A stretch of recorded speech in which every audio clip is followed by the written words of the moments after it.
আসলে আমিও গর্ব করে বলতে চাই, যে মাটির বুকে ঘুমিয়ে আছে লক্ষ মুক্তির সেনা। যে মাটির বুকে ঘুমিয়ে আছে লক্ষ মুক্তির সেনা,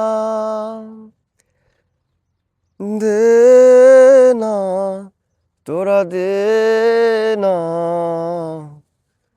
সে মাটি আমার অঙ্গে মাখিয়ে দে না। আসলে আমিও গর্ব করে বলতে চাই, যে মাটির বুকে ঘুমিয়ে আছে লক্ষ মুক্তির সেনা, যাদের কষ্টে পরিশ্রমে জীবন ত্যাগের বিনিময়ে আমরা পেয়েছি হচ্ছে সেই বাংলার মাটি, বাংলার সবুজ শ্যামলে ফসলে ভরা মাঠ। সেই মাটি আমার অঙ্গে মাখিয়ে দাও। আমিও চাই যে মাটির বুকে হাজার কোটি কোটি লক্ষ সেনা ঘুমিয়ে আছে, সে মাটিতেই যেন আমার মরণ হয়।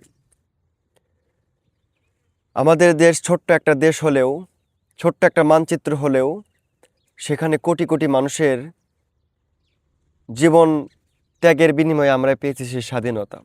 আমরা যে বাংলা ভাষায় কথা বলি, এটার কথা তো আর কি বলবো, সারা জীবন ধরে যদি বলি কম হয়ে যাবে। এজন্য হয়তো গীতিকার বলেছেন, তোরা দে না সে মাটি আমার অঙ্গে মাখিয়ে দে না।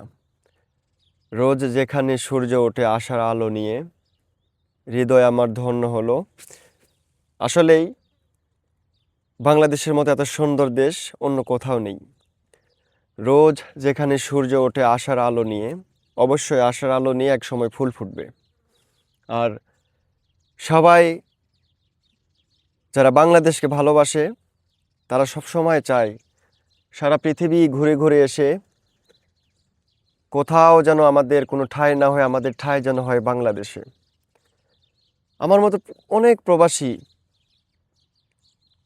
যারা প্রতিনিয়ত মায়া কান্না করে দেশের জন্য, দেশের প্রতি ভালোবাসার জন্য, যে মায়া কান্না আদৌ শেষ হবার নয়। বাংলাদেশের মাটি যদি আবার বুকে ধরতে পারতাম, মনটা শান্ত হয়ে যেত।